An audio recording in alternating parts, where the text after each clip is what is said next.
Hi, boys and girls. Today's a good time to finish up our Gustav Klimt baby picture. Remember, that's the one with the blanket with all the colors and the patterns, and the baby all the way up at the top laying on a pillow. Now, last time I didn't talk to you at all about the background. The background is the space behind and around the baby. And you can see here, it has several colors blended together to make a beautiful background. And we're going to do the same thing. By now, I'm sure your picture of the baby is all dry. But if you look, I have some pieces sticking out. If you turn it over, you can see the pieces that I have sticking out. Those you have to cut away with scissors so that you make everything nice and even. So get your scissors out for this. They'll only be needed for a minute. And you just cut those little pieces that are sticking off. Just give it a haircut and cut them right off. There's one sticking out the side. Get that one off. Just give it a nice little trim like you're getting a haircut until all of those pieces are off. Now we're ready to work on the background. My background on this one goes all the way down here and all the way around here. Now we need special crayons for this. I never throw away my crayons, even when they break. I keep them.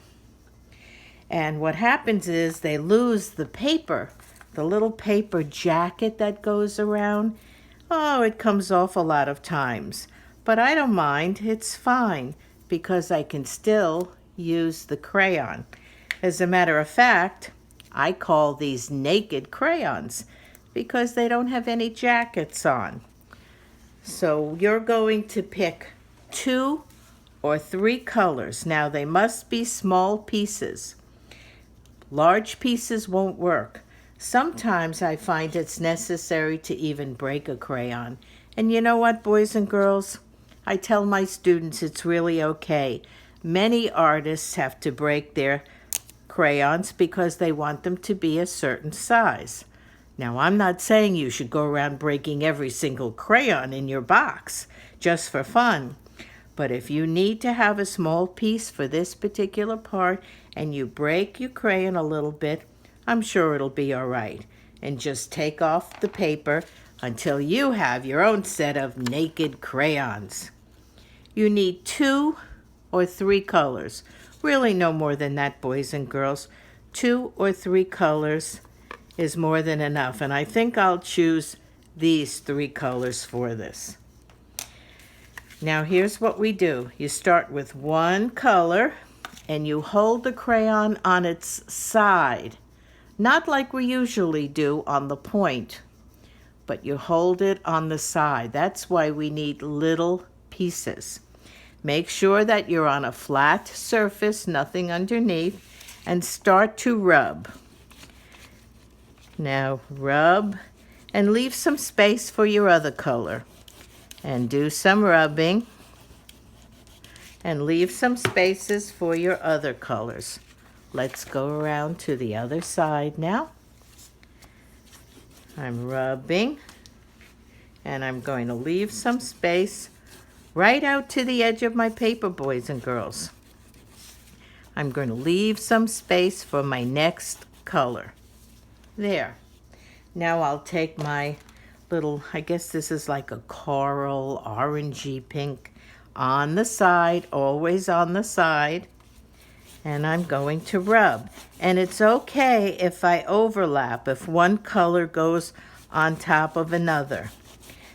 Of course, white will not work for this. You need color. And I have to go all the way down here because my background continues all the way. I just accidentally ripped my paper, so I'll have to put some tape on the back. And I have one more color, and you can go up and down, back and forth, but always on the side. It'll make your crayon get flat over here. And here's my last color. On the side, and fill in. As I said, you can overlap, but always on the side. I'll turn it around. I have a little background right up here on top of the pillow, and I'll turn it around and finish up with my last color. You see how I'm holding the paper down? There we go. Maybe I'll add a little bit of that over here. Let all those colors blend in.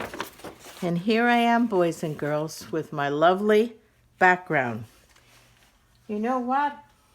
I think Gustav Klimt would be very proud of our baby.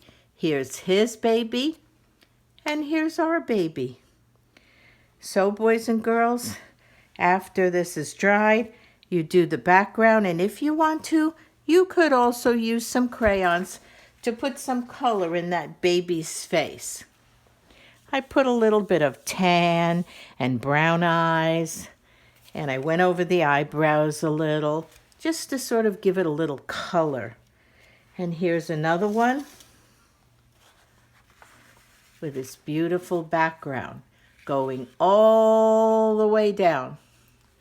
Okay, boys and girls, I hope you enjoyed doing this project with me, Gustav Klimt's baby. Bye till next time.